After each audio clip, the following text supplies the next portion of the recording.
He sits on the couch. The TV is on, but the sound is off. He holds a .38 snub-nosed revolver Randall gave to him in his hand. He's never held a gun before, looks uncomfortable with it. The weight of it in his hands.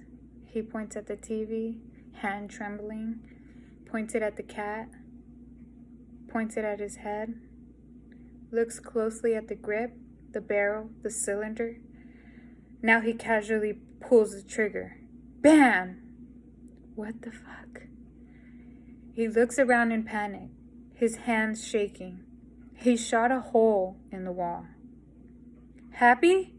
What was that? What? He quickly turns up the volume on the TV, really loud, shoves the still smoking gun the couch cushions. That noise! Did you hear that? He's inspecting the hole in the wall, shouts back over the TV noise. I'm watching an old war movie. Turn it down. Today, we are faced with a pandemic like no other. The government has shut down many businesses in order to combat this crisis. According to the Department of Labor, as of April 2020, the U.S. reached 22 million people unemployed. The impact of coronavirus, also known as COVID-19, not only impacts our economy, but our people. The stress of losing a job, living in fear of catching COVID-19, hearing the news and social media, and dealing with our at-home stressors can hold great weight on people. According to the Centers of Disease and Prevention, outbreaks like COVID-19 can burden people and put them at risk for mental health conditions or worsening their existing conditions. Imagine a person who is already battling with their mind and now dealing with this pandemic. The impact is 2 times greater for those already suffering from mental disorders. The CDC recommends taking breaks from the news and anything to do with COVID-19, making time to do something you enjoy, and eating healthy and exercising regularly. This, however, is better said than done. For those already suffering from mental disorders, a relapse can be instantaneously. The threat of not being able to treat people properly can hold a greater threat to an individual and others. The Joker by Todd Phillips and Scott Silver. She sits behind her desk, waiting for his laughing fit to end. She's been through this before. Finally, it subsides. Is it just me, or is it getting crazier out there? Despite the laughter, there's real pain in his eyes, something broken in him. It looks like he hasn't slept in days. It's certainly tense. People are upset. They're struggling, looking for work. Seems like it's been going on forever. These are tough times.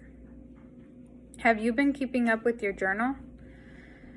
Using it as a journal, but also a joke diary, funny thoughts or observations. Did I tell you I'm pursuing a career in stand-up comedy? She's half listening as she flips through his journal. The social worker gives him a look, then reads something in the pages that gives her a pause.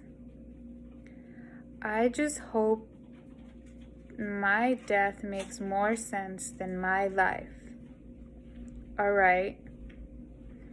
So I'll see you again 2 weeks from today? He nods but keeps sitting there for a moment. She stands up, trying to signal it's time for him to leave. Is there something else I can help you with, Arthur?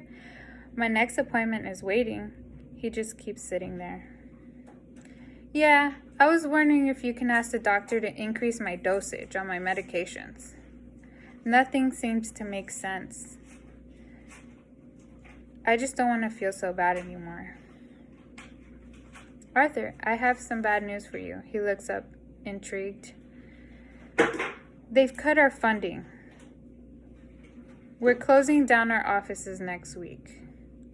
He looks around, just noticing some moving boxes stacked against the wall. So where will we be meeting? We won't. The city's cut funding across the board. Social services is part of that. Joker nods, not hating the idea. Okay. They don't give a shit about people like you, Arthur. You have a voice, and they don't really care what happens To you, or to us for that matter. He sits there for a moment and then it dawns on him. How am I going to get my medication? Joker takes a couple of pills for himself, looks inside, not many left. Makes his way into a rundown drugstore.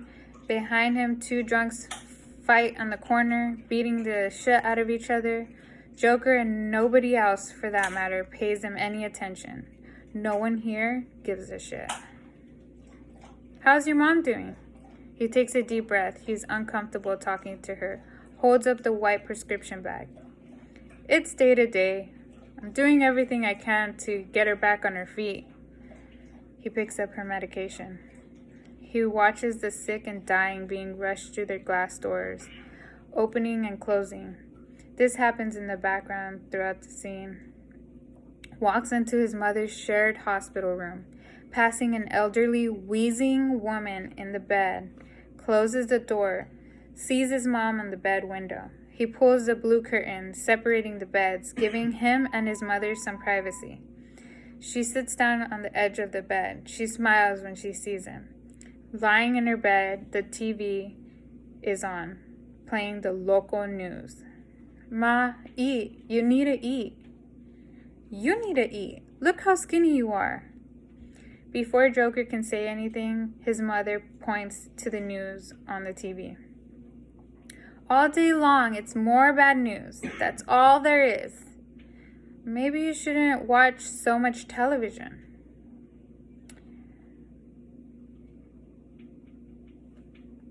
Ma, I know I was adopted. Who am I really? She looks back at him, struggles to speak. Happy? I'm not happy. I haven't been happy for 1 second of my entire fucking life. Joker walking down the hallway, ER flooded with the poor and uninsured. Overwhelmed doctors and nurses trying their best to keep up. He stops the busy nurse station and stands there for a moment trying to get a nurse's attention. Excuse me, I was wondering how I can check my mother out of here. One of the nurses at the desk looks up at him, seems slightly annoyed. Sleep-deprived ER resident who is working on his mother comes over to talk to him with a clipboard in his hand. Mister, it's very serious. You can't check her out. She's going to be here for at least a week.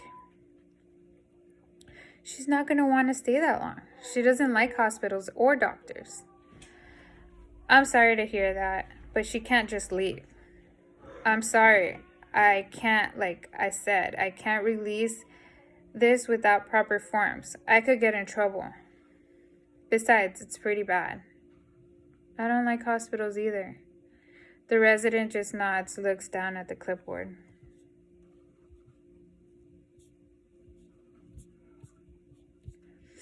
Constant din of people moving about, talking and shouting, patients lying on stretchers, heads covered with pillowcase, turbines, or forearms to block out the harsh fluorescent lights. His gaze is uninterrupted by a clerk. Can I ask you a question? How does someone end up in here? Going through some files. Some are crazy and pose a danger to themselves or others. Some just got nowhere else to go. Yeah, I know how that is. Sometimes I don't know what to do, you know. I don't think I can take any more of this. The clerk is half listening and he scans his paperwork. Yeah, I can't take much more of this shit either. Talking about more layoffs, man. We're understaffed as it is. I don't know what I'm gonna do.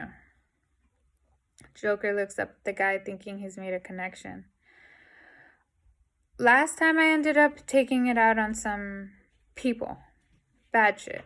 I thought it would bother me, but it really hasn't. For the first time, the clerk looks up at him. What's that? It's just so hard to try and be happy all the time, you know? When everything's going to shit around you. Listen, I'm just an administrative assistant, like clerk. I file paperwork, fill out forms. I don't really know what to tell you, but maybe you should see someone. They have programs like city services. Yeah, they cut those. Anyway, I was just talking to talk. I'm sorry. Like I said, I can't release this without the proper forms. I could get in trouble. Besides, it's pretty bad. Alone forget the vast mass graves, gray headstones. This is where they bury the poor and unclaimed dead. I just buried my mother. We just came to pay our respects. Sorry about your mother. Yeah, it's too bad. Joker stands by his mother's graves, his head bowed, face in his head, his body convulsing. It's always just been me and her. Right. Thanks for coming. Joker pauses for a moment, then stands and starts to walk away. Mechanically pacing around the living room, banging the side of his head, muttering to himself almost like he's having a conversation with himself, taking part in some story in his head. In the background, the 11 News is playing on the television. Sorry, it's been a rough few months, right? I mean, after my mom died, the police came to question me at her funeral. Who does that? Oh, really? Were you a suspect? The audience laughs. Very funny, Murray. No, they came because I killed those 3 Wall Street guys. Okay, I'm waiting for the punchline. There is no punchline. It's not a joke. I got nothing left to lose. Murray, nothing can hurt me anymore. This is my fate. It had always been my fate. My life is nothing but a comedy. Okay. I think I understand. You did it to start a movement, to become a symbol. Come on, Murray. Do I look like the type of clown who can start a movement? I killed those guys because they were awful. Everybody's awful these days. It's enough to make anyone crazy. So that's it. You're crazy. That's your defense for killing 3 young men because they were mean to you? No. They couldn't carry a tomb to save their lives. Joker's now writing in his journal. Flips a page titled Jokes and starts writing. Close on the words as he closely writes. The worst part of having a mental illness is... He laughs to himself when he comes up with something. That people expect you to behave as you don't. I could have killed myself.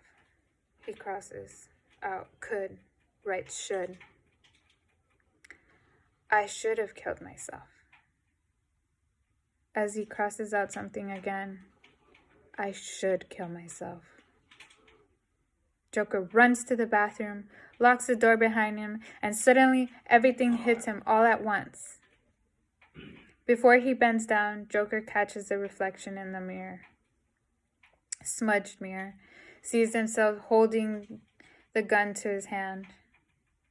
He raises the gun to his head and pulls the trigger. Click! It's empty.